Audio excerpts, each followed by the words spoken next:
Can you can you provide for your family of 6 off of $65,000? That depends on a lot of factors.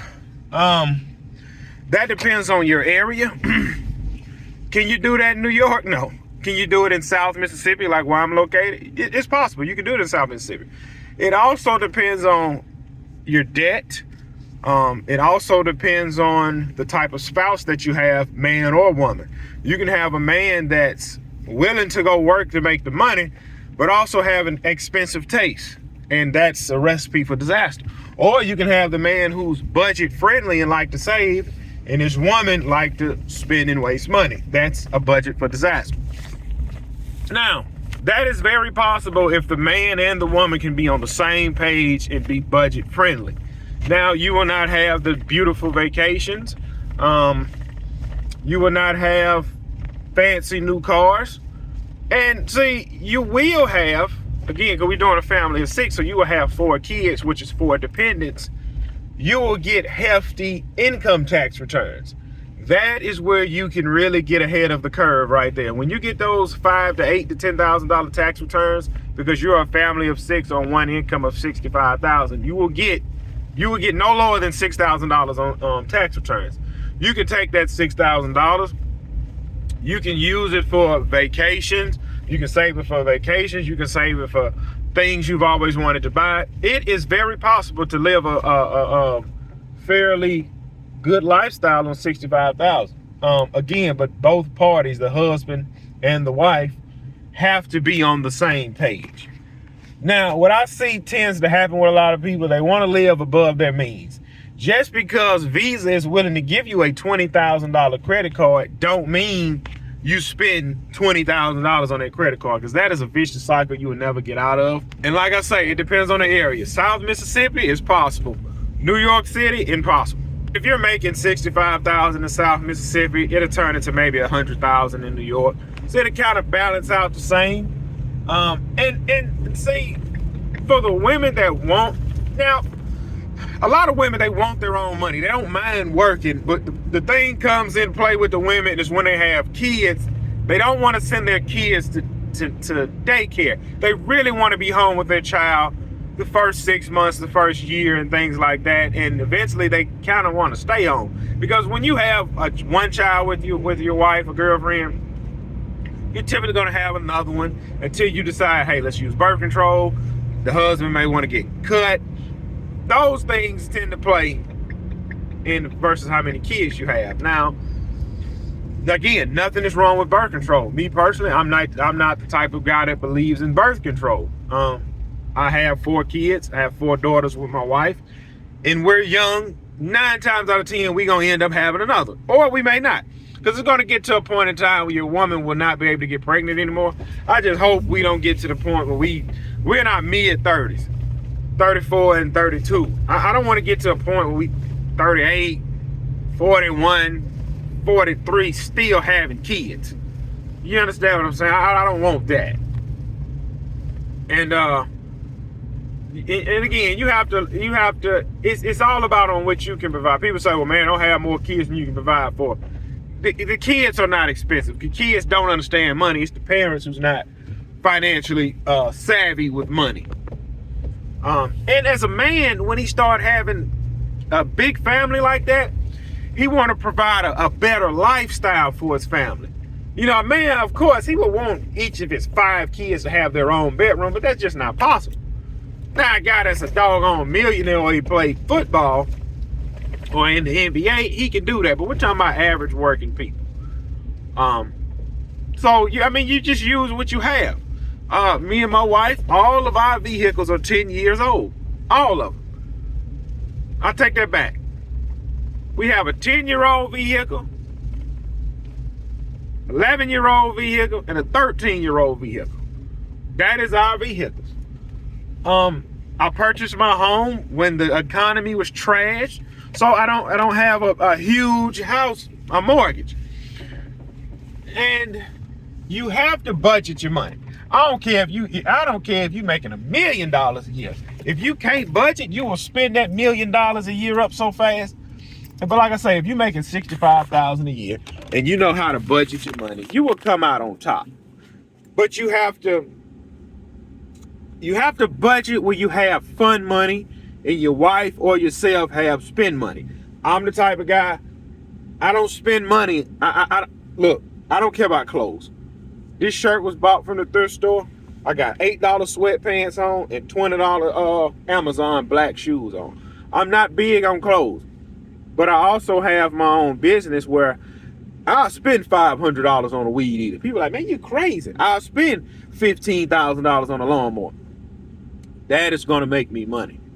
That is going to make me money. And my wife, she is not a big spender. My wife, she want her hair done, she want her nails done, and she want to eat out maybe twice a week. That's in the budget. That's fine. Now, she have expensive taste when it come down to vehicles, because she want me to go out and buy this brand new van, which is $40,000. I'm not doing it. I'm not doing it. Me and my wife, we have 4 kids. We are currently driving, she is currently driving a GMC Yukon XL, 2011. It's paid for, whatever. It's paid for 170,000 miles. Now, the Yukon we have the captain chairs and the row in the back.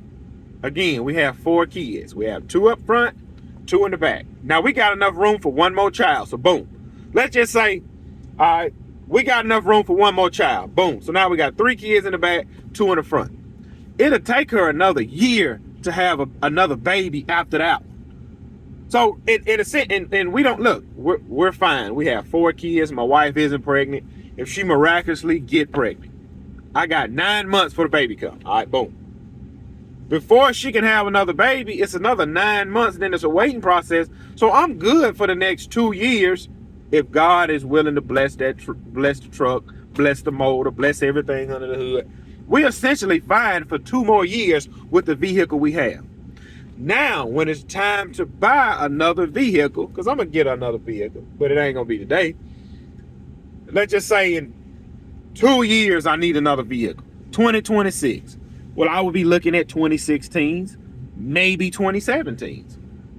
I like to keep it 10 years old, because the reason I say I like to keep vehicles 10 years old, I can go to the bank, they will finance this 10-year-old vehicle, and my note will be $300 a month. People say the $300 a month days is over. It's not. The last 3 vehicles I bought was under $20,000, and all of those notes was $370, $320, $350 a month. That's budget friendly. That's $80 a week if you want to get technical. $80 to $85 a week. You have to budget everything.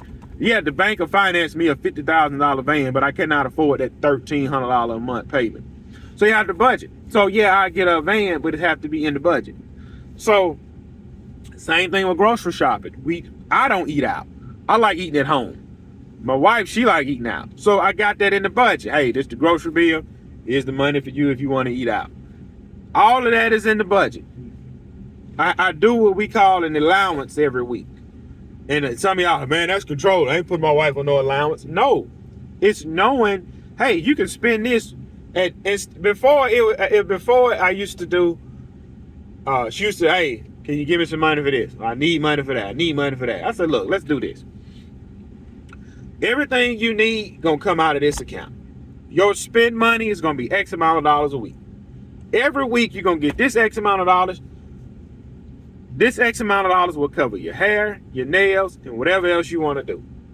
So you have to become budget friendly. Like right now, my wife have braids in her hair. Those braids are going to last 3 months. Well, every week you're still getting money to get your hair done. So now that's extra money that she can spend. It's budget friendly. Now, here's the problem.